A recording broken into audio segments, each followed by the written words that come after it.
Hi students, welcome to my channel Doctor's Physics, and in this video we are going to see about the strategy to write the NEET and JEE exam paper. There is a particular strategy to write every exam. It's not like as you like. If you write the exam paper as you like, then you will get the marks less than your expectations. Always you will get 50 marks less than your expectations. Why so? You will expect 500 marks, but you will be getting only 450 marks. You will be expecting 650 marks, but you will be getting only 625 marks. But why so? Why your marks are less than your expectations? What is the mistake you are doing? The mistake is you are not following a particular strategy to write the NEET exam paper. Today I am going to tell you a strategy, a proven strategy followed by all the toppers. Even it is followed by me when I was a student. I was a NITian. I cracked JEE. Even when I was a student, I followed the same strategy. Now, what is the strategy? I think you have seen many of your friends, they are having very less subject knowledge than you, but they can score more marks than you. Why so? Why it is happening? Yaar, he is having very less subject knowledge than me, yaar, but he is scoring more marks than me. I don't know. He is doing he is doing something in the exam. He is keeping flukes.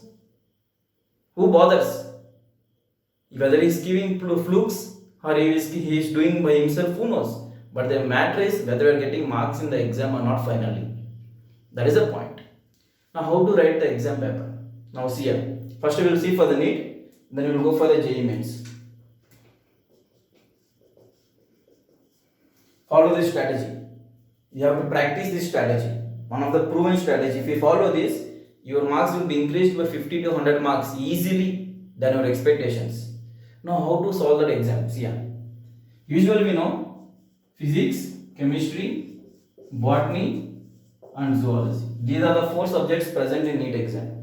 Now, physics 45 questions, chemistry 45 questions, and botany, zoology combinedly they will give 90 questions. And usually in botany they will give 2 or 3 questions extra. 47 to 48 questions and 43 questions. Okay, well and good. Now, how many total questions? Total 180 questions. Now, how many minutes you are getting? You are getting only 3 hours time. That means 180 minutes. You are getting 180 minutes. That means each question you are getting 1 minute. And now, if you consider like this, then you are absolutely wrong. We should not consider each question 1 minute. If you consider it like this, you are absolutely wrong. You will be spending 45 minutes for this and 45 minutes for geology, and 1.5 hour you will be completing biology. And remaining 1.5 hour you will be solving physics and chemistry. And chemistry will be taking 1 hour, and last 30 minutes you will be taking physics. And already you are weak in physics, many of the students. And at last, if you touch the physics, in that tension, if you know 10, if you can solve 15 questions, but you can't solve 15 questions, in that tension you can solve only 5 or 10 questions. Gone. So we should never consider each question 1 minute. We should never consider. Now, what we have to do? Okay, now see here. In first 30 minutes, or first 25 to 30 minutes, what I have to do? I have to categorize the questions into 3 formats: easy or simply known question, then moderate or simply doubtful question. If you have time, you can solve that. Doubtful question, and hard or difficult question. Hard or difficult or simple unknown question. You have never seen this type of models when you are practicing. Now, I am marking easy question tick, doubtful question round, and unknown question cross. Now, first 30 minutes I am taking biology. Because of our maximum number of NEET students, biology is easy. Therefore, first of all, take the easy subject. If physics is easy for you, take physics. If chemistry is easy for you, take chemistry. If biology is easy for you, take biology. No problem. Now, how I have to solve the problems? Take the first question in biology. You know it, then write it, solve it. You went to the second question. You don't know that question, just mark it. Now you went to the third question. You don't know, mark it. You went to the fourth question, you know it, do it. Fifth question, you know it, do it. Sixth question, you don't know, mark it. That means first of all you have to solve the known questions only. Don't ever touch the difficult or unknown questions. Don't ever waste your time in the unknown questions. Always you should solve only the known questions. If you don't know first question, leave it. Second question, you leave it. Third question, you leave it. Fourth question, you leave it. Fifth question, you leave it. Sixth question, you don't know, leave it. Seventh question, you don't know, leave it. If 10 questions you don't know, leave it, no problem. But 11th question you might know. Just do that 11th question. Understood this point? We should never bother about the question you don't know. First of all, you have to solve the known questions. You have to search for the easy questions. Yeah, this question is easy, you have to solve. This question is difficult, keep aside, we will solve later. You have to search for the easy question. You have to pick up the easy questions. Now solve all the 90 questions, and now in first 30 minutes you can solve all the biology easy questions. Don't bother about the unknown questions, and easily you can score 50 to 60 questions. In first 30 minutes and first 20 minutes you can score 55 to 60 questions for sure, and remaining 30 questions I don't know, leave it, we can solve later. Don't bother about them now. Now I will go to the next easy subject, either chemistry or physics. For next maximum number of students, chemistry is easy. Now same pattern. You don't know the first question, leave it. Second question you don't know, leave it. Third question you don't know, leave it. Just mark them round, leave it. Fourth question you know, do it. Sixth question you know, do it. Just do all the easy questions and try to do as much fast as possible. You should save your time in the easy questions, and you should spend that saved time for the difficult questions. Always remember that. Not one question 1 minute. You should always solve the easy questions very fastly, and you have to save the time, and you have to spend the time for the difficult questions. Now same, in the end of 30 minutes or 20 minutes you can solve in chemistry 20 to 25 questions. Remain 20 questions you don't know, don't bother, we'll see later. Then next go for physics. Then in next 30 minutes or 20 minutes in physics, difficult for many students. Out of 45 questions you can solve only 15 to 20 questions. Solve it. Don't bother about the remaining 30 questions. Out of 45, if you can solve only 15 questions, solve that 15 questions only. Choose the easy questions, pick up the easy questions and solve that 15 questions only. Don't bother about the remaining questions. And for toppers, if you are topper, if you are intelligent, then you can score here nearly 60 to 65 to 75 questions. Here you can score 35 to 30 to 40, 35 questions. Here you can score 25 to 30 questions. If you are intelligent student, if you are a normal moderate student, you can score this many questions. Remaining questions you don't know, just mark them, we'll see later. That means by end of 1.5 hour, how many questions are in our hands? 60, 25, 20, how much? 80, 90, 100, 105, nearly 105 questions. That means how many marks? Nearly 440 marks. That means by the end of the 1.5 hour, in your hands you are having 450 to 400 marks. Already you have scored 400 marks. Very good. You are in very good stage. Now you have next remain 1.5 hour. Then you have to again start from the biology. Biology. You mark some questions, unknown questions. Now you have to see them. First unknown question, see it. If you know it, solve it. Second unknown question, if you know it, solve it. If you can't solve the unknown question, then mark it, cross. Okay, resume. First 2, 3, 4, 5, 6, 7, 8, 9, 10. These are the questions. In the first attempt, you solve third, fourth, sixth, 7, 8, 9. And 1, 2, 3, 4. These questions are you left it. Now you see this first question. And now you try for it. You try for it. You will get it. If you don't know, if you didn't get it, don't waste your time.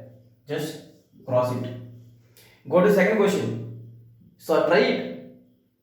If you can solve, do it. If you can't solve, then go for the next question. Don't waste your time.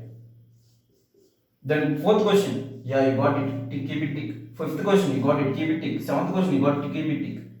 Now even in the second time revision, solve only the questions which you can solve. Don't bother about the difficult questions. Now like this, if you solve, out of the remaining 30 questions, you can solve at least 10 questions. 10 questions in biology. 10 to 15 questions easily you can solve in second revision. And in chemistry, you can solve easily out of 30 questions or 25 questions. In second time revision, you can solve at least 10 questions. And in physics, you can solve 5 to 10 questions. Same pattern. Don't bother about the difficult questions. Second time revision is for moderate questions, the questions which you left. Even the questions in which you left, you have to search for the questions which you can solve. Don't bother about difficult questions. If you waste the time for difficult question, if you touch any difficult question, you will be taking at least nearly 3 to 4 minutes. In the 3 to 4 minutes, you can solve 3 to 4 easy questions. And finally, you won't get the answer for this. You will be wasting time. You won't be getting marks. But at the same time, if you use for the easy questions, then you can get 12 marks or 13, 14, 16 marks. At least 8 marks you will get, which is better. So always prefer easy questions first. Now this will take at least 45 minutes. By end of the 45 minutes, how many marks? How many questions you got? 10. Nearly 25 to 30 questions. That means by the end of the 1.5 hour, that means 2.5 hour, in your hands you are having 105 plus 25. How much? 130 questions. 130 questions means how many marks? Nearly 540 plus. And last 15 minutes. Last 15 minutes or last half an hour, you have to solve these problems as much fast as possible. You should save time. You should not take 30 minutes. You should take only 15 or 20 minutes. Here you should not take 30 minutes. You should take only 15 or 20 minutes. Here you should not take 30 minutes. You should take only 15 or 10, 20 minutes. You should save your time here in the first time revision. Then you have to save that time and you have to spend here. The more fast you do here, the more the time you will get here. Try to maintain 30 minutes at least. Now go for the third time revision. Biology. This question is difficult for you. Now go for these questions. All the questions which you left, go for them. Now you know 25 questions you don't know. Out of 25, 20 questions, why can't you solve 5 questions? Can't you solve 5 questions? Yeah. By the last 30 minutes, biology, 5 questions or 5 to 10 questions. Easily you can solve at least 5 questions you can solve. And chemistry, you can solve 5 questions. Physics, you can solve 2 to 3 questions. You can solve for 30 minutes. Can't you solve these questions? 15, 20, 10 questions or 12 questions. Can't you solve them? 30 minutes is there. Can't you solve 10 to 12 questions? They are difficult. So you are spending more time for them. How many questions? Total you are getting 10 to 12 questions. If you are intelligent students, you will get more than them. So finally, by last end of the 300, 180 minutes, that means 3 hours, 540 plus again 40 or 15. How much? How much? You will be scoring 600 plus easily. You will be scoring 600 plus easily. Now what is the strategy you are following? First of all, I am doing all the easy questions. I am saving my time in the easy questions. I am not bothering about the questions I don't know. Then second time revision, I will see all the questions which I left. Then I will be searching again. I will be taking only easy questions in them, and I will be solving at least 20 to 30 questions in them. If I don't know question, leave it. We will go to now third time revision. Again, you have to solve all the questions you know. Like that, you have to follow the exam. You have to write the exam. If you write first biology, then physics, at last chemistry, then chemistry. Obviously, the subject what you are touching at last, you will get less marks. Don't ever follow that. Follow this one. Give equal importance to all the subjects. Give equal importance to all the subjects. First, botany, do all the easy questions. Physics, do all the easy questions. Chemistry, do all the easy questions. Then go for the biology, moderate questions. Physics, moderate questions. Chemistry, moderate questions. Then again go for the biology, hard questions. Physics, hard questions. Chemistry, hard questions. Like that, you have to solve the paper. If you follow this, surely your marks will be increased. You have to start following, practicing from now itself, from today itself. Please follow this. It's my own experience. I'm not telling from searching somewhere. I mean, it's my own experience. Please follow this. I think it is clear. Easy questions, next moderate questions, then hard questions. Not like subject wise. You are dividing the questions into three patterns: easy, hard, moderate. Not biology, physics, chemistry. If you don't divide according to subjects, if you divide according to subjects, you won't get more marks. Surely your marks will be less than 600. 50 marks will be, if you can solve 600 questions, if you can solve 150 questions. But in the tension, in the last subject what you are taking, you can score only very less questions. Your score will be decreased by 50 marks if you follow biology, chemistry, physics. If you follow easy, moderate, difficult questions, your marks will be increased by 50 marks than your expectations. So please follow this. And the same method for even for JEE students also. Easy, moderate, difficult. Save the time in easy questions, use the time in the difficult questions. Don't ever touch the difficult questions in the first time revision. Don't ever touch. If you don't know, then leave it, no problem. You can do in the second time revision. But don't ever touch the difficult questions in the first time revision. If you touch it, then you are going to waste your time. Don't do it. I think so it is clear for everyone. Please follow this strategy to improve your marks. Okay? Take care. Bye bye.